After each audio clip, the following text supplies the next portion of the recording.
Welcome to my YouTube channel Buddhadeb biology solutions. আজকে তোমাদের প্রাণীর এক সংকর জনন গিনিপিগের এক সংকর জনন করাচ্ছি। দেখো, প্রথম ডেফিনেশন বলা হচ্ছে যে একটা প্রজাতি একই প্রজাতির দুটি ভিন্ন জীব যখন এক জোড়া বিপরীত বৈশিষ্ট্য নিয়ে তাদের মধ্যে মিলন হবে, সংকরণ হবে, তখন তাকে আমরা বলবো এক সংকর জনন। নির্বাচিত প্রাণী গিনিপিগ রেখেছে, নির্বাচিত প্রাণী এবং গিনিপিগের নির্বাচিত বৈশিষ্ট্য কি হতে পারে? বিশুদ্ধ কালো গিনিপিগ হবে আর একটা বিশুদ্ধ সাদা গিনিপিগ হবে। বিশুদ্ধ কালো গিনিপিগ আমরা ক্যাপিটাল বি এটাকে প্রকট ধরে নেব এবং এটাকে আমরা পুরুষ ধরবো। আর সাদা গিনিপিগ যেটা স্মল বি সেটাকে আমরা ধরে নেব, এটা আমরা প্রচ্ছন্ন এবং স্ত্রী ধরে নেব। এখন আমি দুটোকে পরীক্ষার মাধ্যমে দেখাচ্ছি।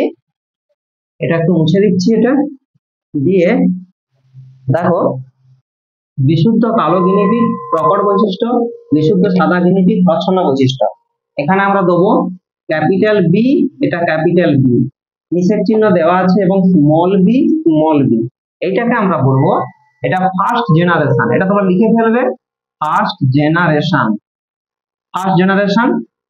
এটাকে জনিত্রী জনু বলি, জায়গাটাকে আমরা P1 জনু কিংবা জনিত্রী জনু বলবো এইটাকে। হ্যাঁ, এবার এখন এরপরে কি হবে? এরপরে গ্যামেট তৈরি হবে। গ্যামেট তৈরি করতে গেলে কি লাগবে? এরকম একটা অবস্থা সৃষ্টি হবে, একটা বড় বি আর একদিকে এটা তৈরি হবে। আর এখানে কি তৈরি হবে? এখানে আবার গ্যামেট তৈরি করলে ছোট বি এবং ছোট বি। এই জায়গাটায় এরকম হলো কেন? এখানে মিওসিস কোষ বিভাজন ঘটেছে। মিওসিস কোষ বিভাজন আমাদের লিখে নিতে হবে। আমরা জানি মিওসিস কোষ বিভাজনের ফলে গ্যামেট তৈরি হয়, তাই মিওসিসের ফলে গ্যামেট তৈরি হয়েছে। তাই এটাকে আমরা বলবো G1 জেনারেশন বা G1 জনু, অর্থাৎ গ্যামেট জনু বলবো এটাকে। হ্যাঁ, এরপরে আমরা এই গ্যামেট গুলোর মিলন ঘটাবো। একটা পুং গ্যামেট, কারণ যেহেতু এটা পুরুষ, এটা পুং গ্যামেট, এটা স্ত্রী গ্যামেট। এই পুং গ্যামেট স্ত্রী গ্যামেটের মিলন হবে, এইভাবে মিলন হবে। এখানে ক্যাপিটাল বি আসবে এবং তারপরে এখানে কি আসবে? স্মল বি আসবে। আর এটা কি আসবে? এটা এরকম করে, এটা ক্যাপিটাল বি আর হচ্ছে স্মল বি। এইটাকে আমরা বলবো F1 জনু বা যাকে আমরা বলবো প্রথম অপত্য জনু। হয়েছে? এটার অপর নাম প্রথম অপত্য জনু। আর এইটা, এই যে ক্যাপিটাল বি স্মল বি, এই ক্যাপিটাল বি স্মল বির নাম কি লিখবো আমরা? সংকর কালো গিনিপিগ। সংকর কালো গিনিপিগ। কারণ সংকর কালো হলো কেন, সাদা হলো না কেন? কারণ সাদা বৈশিষ্ট্য স্মল বি, এটা হচ্ছে প্রচ্ছন্ন। আমরা জানি প্রচ্ছন্ন বৈশিষ্ট্য প্রকাশিত পায় না, অপ্রকাশিত থাকে। প্রকট বৈশিষ্ট্য প্রকাশিত পায়, তাই এখানে ক্যাপিটাল বি প্রকাশিত হয়ে কালোটা প্রকাশিত হয়েছে, কালো বৈশিষ্ট্যটা প্রকাশিত হয়েছে। এটা সেকেন্ড জেনারেশন, যেখানে আমরা ফার্স্ট জেনারেশনে পেয়েছিলাম সংকর কালো গিনিপিগ এবং সংকর কালো গিনিপিগ অর্থাৎ স্বনিষেধ ঘটাবো।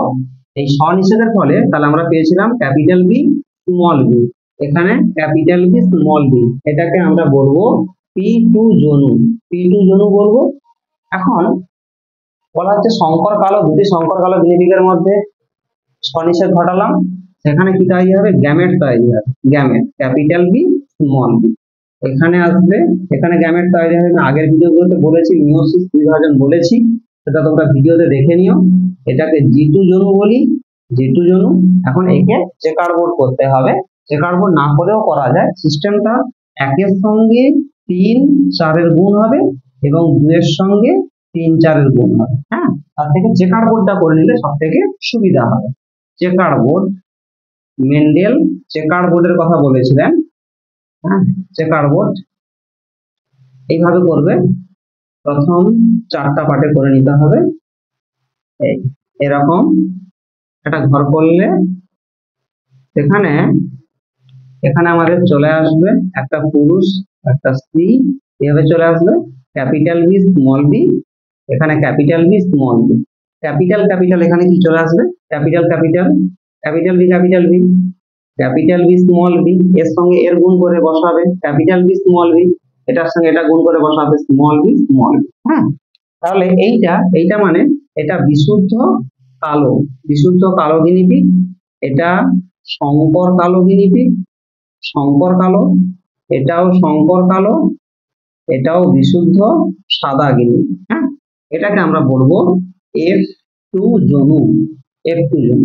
এখন আমরা এক সংকর জন্য ফিনোটাইপ জিনোটাইপ অনুপাত একটু দেখে নেব। ফিনোটাইপ অনুপাত আমি এখানে করে দিচ্ছি।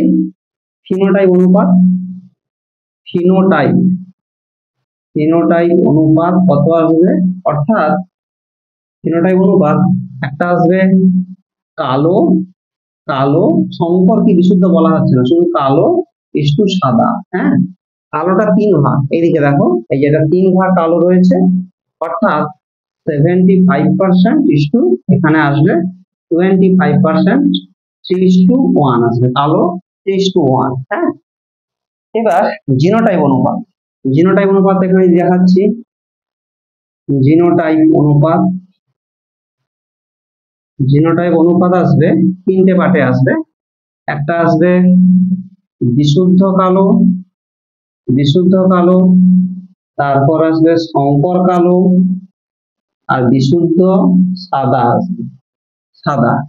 এটা 25:50:25, অর্থাৎ 1:2:1।